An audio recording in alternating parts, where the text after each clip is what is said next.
ஐயா, வாழ்க வளமுடன். பேராசிரியர் கணேசன் ஐயா. ஆன் பண்ணிட்டாங்கம்மா, ஆன் ஐயா பண்ணிட்டாங்கம்மா. ஆஃப் ஆயிடுச்சு. சரிங்க. சாரிங்கம்மா. நிறைவு செய்யாம ஒரு இவ்வளவு கூட்டம் இருக்கிற ஆசை தொடர்கள்ல ஒன்னொன்னா நம்ம குறைச்சிட்டு வந்தோம்னாக்க கடைசியா இருக்கக்கூடிய ஒரு 4-5 ஆசையை நம்ம என்ன பண்ணாங்க லிஸ்டட் பண்ணிட்டு அது ப்ரிஃபரன்ஸ் பிரகாரம் ஒன்னொன்னா நம்ம கொண்டு வந்துடலாம். அப்போ வந்து மனம் ஒரு கலகலப்பா இருக்கும், நெஞ்சில ஒரு தைரியம் வரும், எதையும் சாதித்து விடலாம் அப்படிங்கிற ஒரு உற்சாகம் நமக்குள்ள பிறக்கும். மனதில் வந்து இந்த நேரோ மைண்டு, இந்த குறுகள் போயிட்டு எல்லாம் விசாலமான ஒரு மனசு நமக்கு கிடைக்கும். அதனால நமக்கு பொறுமை, அன்பு, பல நல்ல குணங்கள் நம்மகிட்ட வந்து வந்து சேரும். இந்த ஆசையை வந்து நம்ம இந்த மாதிரி வந்து உயிர் இறங்குகிறது அப்படிங்கிறது ஆசையின் அடையாளம் தானேங்க. ஸோ ஆசையை நம்மளால ஒன்றும் பண்ண முடியாது. நம்ம கூட பிறந்தவங்க யாரா இருப்பாங்க? தாயா இருப்பாங்க, தங்கையா இருப்பாங்க, அக்காவா இருப்பாங்க, தம்பியா இருப்பாங்க. எல்லாம் வந்து ஓரளவுக்கு எல்லாம் பெண்கள் மூலமா தான் நாங்க பிறந்தோம். ஸோ பெண்கள் ஆசை இல்லாம நம்மளால இருக்க முடியுமா? முடியாது. ஸோ வந்து பெண்களும் இருக்கணும். அதே சமயத்துல அவங்கள மதித்து நடக்கணும் அப்படிங்கிறது வந்துட்டு. அதே மாரி பார்த்தீங்கன்னா, இந்த ஒரு கல்யாணம் பண்றப்ப ஒரு பொன் கோல்டு பரிசா குடுக்குறாங்க. அதுக்குன்னு சில இது இருக்கு. இல்லைங்களா? விலை இருக்கு. ஸோ வந்து யாரெல்லாம் வந்து குடும்பத்துல கல்யாணம் பண்ண பிறகு, யாருக்காவது குடும்பத்திலயோ கஷ்டம் வந்ததுனாக்க, அந்த நகைய வச்சு அத பணமா மாத்தி, அது ஒரு ஹெல்ப்ஃபுல்லா இருக்கும் உங்களுக்கு. அதனால இன்னைக்கு அத வந்து நம்ப குடுக்குறாங்க நெறைய பேர் வந்துட்டு. அதே மாதிரி பார்த்தீங்கன்னா, நாம இருக்கிற இடம் பார்த்தீங்கன்னா, மண்ணு மேல இருக்கோம். மண்ணு மேல ஒரு வீடு கட்டிட்டு இருக்கிறோம். ஸோ மண்ணு மேல ஆசை இல்லன்னா நம்ம எப்படி அந்த இடத்துல வீடு கட்ட முடியும்? ஸோ இந்த 3 ஆசையும் நம்மகிட்ட இருக்கணும். பட் ஆனா எப்படி இருக்கணுங்க? நாம சீரமைத்துக் கொண்டு ஒரு முறையோட அறிவினுடைய இதை யூஸ் பண்ணி நம்ம கரெக்ட்டா இருந்துக்கணும் அப்படிங்கிறது. அதுதான் சொல்லுவாங்க இல்லைங்களா? "மண் மீது பெண் துணையால் பெண் கொண்டே வாழ்கின்றோம்.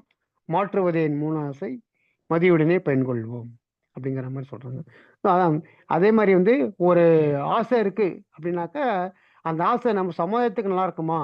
நமக்கு நல்லா இருக்குமா? அப்படின்னா தைரியமா அத என்ன பண்ணலாங்க? நிறைவேற்றலாம்.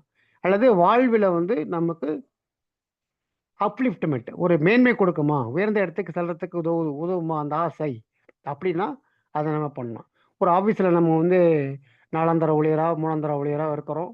ஆனா, அது அலுவலக கெஸ்டட் ரேங்க்குக்கு போகணும் அல்லது அடுத்த பதவி உயர்வுக்கான ஒரு எக்ஸாம் வருது. அத படிச்சு பாஸ் பண்ணணும். அப்படின்னாக்கா, அந்த ஆசையில நம்ம என்ன பண்ணலாங்க? நம்ப தைரியமா நம்ப எடுத்துக்கிடலாம் அந்த மாரி ஆசைய. அதே மாரி பார்த்தீங்கன்னா, அறிவினுடைய மேம்பாட்டை ஒட்டியே தான் இருக்கணும்.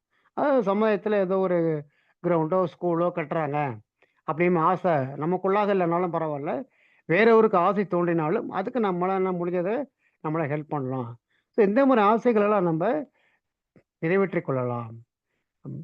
வேண்டாத ஆசைகளை இருந்து நாம் வந்து கொஞ்சம் கொஞ்சமா லிஸ்ட் பண்ணிட்டு, அது பிரகாரம் நம்ப சிரமைத்தல் பயிற்சி குடுத்துருக்காங்களா, அது பிரகாரம் நம்ப ஒண்ணொண்ணா லிஸ்ட் அவுட் பண்ணிட்டு, அதுலேருந்து நம்ப ஷார்ட் லிஸ்ட் பண்ணி வேணுங்கிறத 4 ஆசைய வச்சுக்கிட்டு நம்ம ஒண்ணொண்ணா அதை வந்து நிறைவேற்றிக் கொள்ள நம்மளால முடியும். இப்படி இன்னொன்னு என்ன சொல்றாங்க பார்த்தீங்கன்னாக்க, இந்த ஆசை வந்து என்ன ஆகக்கூடாதுங்க, பேராசை ஆயிடக்கூடாது. இல்லைங்களா? அது ரொம்ப முக்கியமான ஒரு விஷயம். இப்ப நான் முன்னாடி சொன்ன ஒரு எக்ஸாம்பிளே இப்ப 4ஆம் தர ஊழியர், அதுக்கு மேல பதவி உயர்வு போகணும். அப்படின்னா அவர் என்ன பண்ணலாங்க அவரு? அதுக்கு என்னென்ன தகுதிகள் இருக்கு? என்னென்ன சிலபஸ் இருக்கு? என்னென்ன எக்ஸாம் பேட்டர்ன் எப்படி? எக்ஸாமோட டியூரேஷன் என்ன? எவ்வளவு? எத்தனை தடவ கேள்வி கேட்பாங்க? எத்தனை கேள்வி கேட்பாங்க? ஒவ்வொரு கேள்விக்கும் மார்க் இருக்குதா? அல்லது அதுக்கு தப்பான நெகட்டிவ் மார்க் இருக்கா? இந்த மாரி ஒரு நேர்மை திட்டமிடணும். திட்டமிட்டுட்டு, அப்புறம் அத வந்து அப்ரோச் பண்ணணும். எப்படி பண்ணலாம்? அடுத்தது அதுக்கான மெட்டீரியல்ஸ் வந்து கலெக்ட் பண்றது. கலெக்ட் பண்ணி எப்படி படிக்கலாம்? அதுல இருந்து பிராக்டிஸ் பண்றது. அப்புறம் என்ன பண்றதுங்க, கடைசியா அதை சாதித்தல். அது என்ன பண்ணணுங்க, அச்சீவ் பண்ணிடுறது. அப்புறம் அத என்ஜாய் பண்றது. ஸோ இது ஒரு நேர்மையான முறை வாழ்வில வெற்றி பெறதுக்கான ஆசையை நாம் வெற்றி கொள்ள வேண்டிய வரை. இந்த ஆசை வந்து நம்ப இந்த இந்த கிரேட்லேருந்து அடுத்த கிரேடுக்கு ப்ரொமோஷன் ஆகி போகணும் அப்படிங்கிற ஆசை நமக்குள்ளார வந்துச்சு. அந்த ஆசையை எப்படி நிறைவேற்றிக் கொள்வதுக்கு தான் இந்த விஷயம்லாம் நான் சொன்னதுங்க. இப்படி நேர்மையா போகணும். அப்படி இல்லாம, நாம இங்க இருந்து ஒரே ஜம்பா போயிடணும். நான் எந்தவித முயற்சியும் பண்ண மாட்டேன். படிக்க மாட்டேன். வேற எந்தவித முயற்சியும் எடுக்க மாட்டேன். ஆனா அந்த அந்த பதவிக்கு நான் போகணும். அப்படிங்கிறப்ப தான் என்ன ஆகுதுன்னாக்க, அந்த ஆசை வந்து பேராசையா மாறுது. தன்னுடைய தகுதியையும், திறமையும் வளர்த்து கொள்ளாமல் ஒன்றின் மீது ஆசைப்படுவதுதான் பேராசை. ஸோ இதையும் நம்ம என்ன பண்ணணுங்க, சீரமைத்து கொள்ள வேண்டும். இப்போ நம்ம இதுலயே நம்ம ராமாயணத்திலே பார்த்தோம் அப்படின்னாக்கா, ராவணன் அப்படிங்கிற கேரக்டர் கொடுத்துருக்குறாங்க. ராவணன் வந்து பார்த்தீங்கன்னா ரொம்ப தவத்துல சிறந்து விளங்கி அத்தனை தவத்தினுடைய பேர்களை பற்றியிருப்பான். ஏன்னா வந்து இதுல மாயக்கூடாது, அதுல மரணம் சம்பவிக்கக்கூடாது அப்படின்னு நிறைய வரங்கள் பற்றியிருப்பான். அதனால அவன் வந்து யாருமே அவனால என்ன பண்ணலாங்க, அழிக்க முடியல. தேவர்களால கூட அவனால அழிக்க முடியல. ஆனா அவன் வந்து மதிபிறந்து செய்யக்கூடியது ஒரு விஷயம். அகத்தாய்வுங்கிற விஷயத்துல ஆசை சிரமித்தங்களை பயிற்சி எடுக்காதனால என்னாச்சுங்க, அவருக்கு மனை நாடி அதனால ஏகப்பட்ட துன்பங்களை செஞ்சது கடைசியில் நாங்க வாழ்க்கையை முடிந்து போகிற ஒரு காலகட்டத்துக்கு வந்தாங்க. இதிகாசங்களாக நம்ம சொல்லக்கூடிய விஷயம் அதுதான். இப்போ அந்த இடத்துல வந்து தவத்தோடு சேர்த்து இந்த தற்சோதனையும் பண்ணியிருந்தார் அப்படின்னாக்க அவருக்கு இந்த விஷயம் வந்து இருக்காது. ஸோ அது மாதிரி வந்து நாம் வந்து இந்த தற்சோதனைகளை வந்து நல்லா பழகிக்கிட்டு அது இந்த வாழ்க்கையில் வந்து ரொம்ப இந்த இடத்துலையும் வந்து அப்ளிகேஷன் பண்ணி நம்ம வந்து வாழ்க்கையில் ஜெயிக்கணுங்க. ஆனால் வந்து இதனால் வந்து இது வரைக்கும் சொன்னது என்னன்னு பார்த்தீங்கன்னாக்கா, ஆசைகளை நாம் வந்து ஒழிக்க முடியாது, சிரமித்து கொண்டே வாழ வேண்டும். எத்தனை ஆசைகள் வந்தாலும் அந்த ஆசைகளையும் லிஸ்ட் அவுட் பண்ணி ஒன்று ஒன்றா நம்ம இது பண்ணிட்டு வாழணும். இவ்வாறு நம்மளை வந்து ஆசைகளை சிரமித்து கொண்டு வாழும் பொழுது மனது ஒரு நெல்லிய நிலைக்கு சென்று விட்டு நாம் இறைநிலையை அடையக்கூடியதுக்கான ஒரு நிலை கிடைக்கும். ஏன்னா ஆசை வந்து என்னைக்கெல்லாம் குறையுதோ, ஆசையோட எண்ணிக்கை குறைய குறைய நாம இறைநிலையை நோக்கி போயிட்டு இருக்கிறோம் அப்படிங்கிறது அறிகுறி அதெல்லாம் வந்துட்டு. ஸோ அந்த ஒரு கொஞ்சம் கொஞ்சமாக குறைச்சிட்டே வந்து நம்ம வாழ்வின் நோக்கமாகிய இறைநிலையை அடைவதற்கு முயல்வோம். ஆசைகளை நாம் சிரமித்து கொண்டு சிறப்பாக நாமும் வாழ்ந்து பிறரை வாழ வைப்போம் என்று கூறி நல்லதொரு வாய்ப்பினை நிலைத்த இரையாற்றலுக்கும் குருவாற்றலுக்கும் நன்றியை தெரிவித்துக் கொள்கிறோம். இதுவரை இணைப்பிலிருந்து அமைதியாக கேட்டுக்கொண்டிருந்த அத்தனை அன்பு, பொறுமையாக கேட்டுக்கொண்டிருந்த அத்தனை அன்பு உள்ளங்களுக்கும் எங்களுடைய நன்றியை தெரிவித்துக் கொள்கிறோம். வாழ்க வளமுடன், வாழ்க வளமுடன். வாழ்க வளமுடன். மிக சிறப்பான ஒரு ஐயா. ஆசைகளை தவிர்க்க வேண்டியதில்லை, ஆசைகளை சீரமைத்து கொண்டால் போதும் என்பதை பல்வேறு விளக்கங்களோடும் உதாரணங்களோடும் ஐயா அவர்கள் மிக சிறப்பாக எடுத்துரைத்தார்கள். ஐயாவை நாம் அனைவரும் வாழ்த்தி மகிழ்வோம்.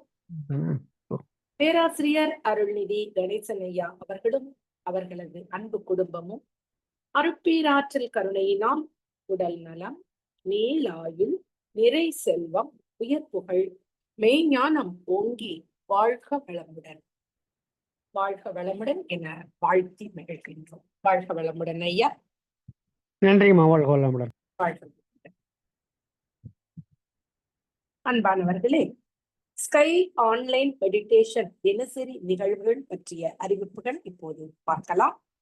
காலை 5 மணிக்கு மகரிஷியின் பாடல்கள், காலை 5:30 மணிக்கு தவம், அதனைத் தொடர்ந்து 6 மணிக்கு வீடியோ மற்றும் ஆடியோவில் உடற்பயிற்சி வகுப்பு இடம்பெறும். அதை பார்த்து கொண்டே நாம் பயிற்சி செய்யலாம். மாலை நிகழ்ச்சியாக மாலை 6 மணிக்கு மகரிஷியின் பாடல்கள், மாலை 6:25க்கு காயகல்பம், 6:30 மணிக்கு தவம், மாலை 7 மணிக்கு சிந்தனை உரை, மாலை 7:30 மணிக்கு உலக நல வாழ்த்துடன் நிகழ்ச்சி நிறைவு பெறுகின்றது. பிரதி சனிக்கிழமை மாலை தவத்தினை தொடர்ந்து 7 மணி முதல் 7:30 மணி வரை ஐயம் தெளிதல் நிகழ்வு நடைபெறும். பிரதி ஞாயிறு மாலை 7 மணி முதல் 7:30 மணி வரை சிறப்பு சிந்தனை நடைபெறும். இப்போது உலக நல வாழ்த்தோடு நிகழ்ச்சியை நிறைவு செய்து கொள்கின்றோம். உலக நல வாழ்த்து. உலகமெல்லாம் பருவமழை ஒத்தபடி பெய்யட்டும், உழவரெல்லாம் தானியத்தை ஓப்புடனே பெருக்கட்டும், பல தொழில்கள் புரிகின்ற பாட்டாளி உயரட்டும், பகுத்துணர்வில் தொகுத்துணர்வு பண்பாட்டை உயர்த்தட்டும், கலகங்கள் போட்டி பகை கடந்தாட்சி நடக்கட்டும், கல்லாமை கடன் வறுமை களங்கங்கள் மறையட்டும், நலவாழ்வை அளிக்கும் ஞான ஒளி வீசட்டும், நம் கடமை அறவாழ்வின் நாட்டத்தே சிறக்கட்டும், நம் கடமை அறவாழ்வின் நாட்டத்தே சிறக்கட்டும், நம் கடமை அறவாழ்வின் நாட்டத்தே சிறக்கட்டும். வாழ்க வையகம், வாழ்க வளமுடன். மன மகிழ்வோடு இன்றைய நிகழ்வினை நிறைவு செய்து கொள்வோம். அனைவருக்கும் நன்றி. வாழ்க வளமுடன். நன்றிகள். வாழ்க வளமுடன். வாழ்க வளமுடன் ஐயா. நன்றி.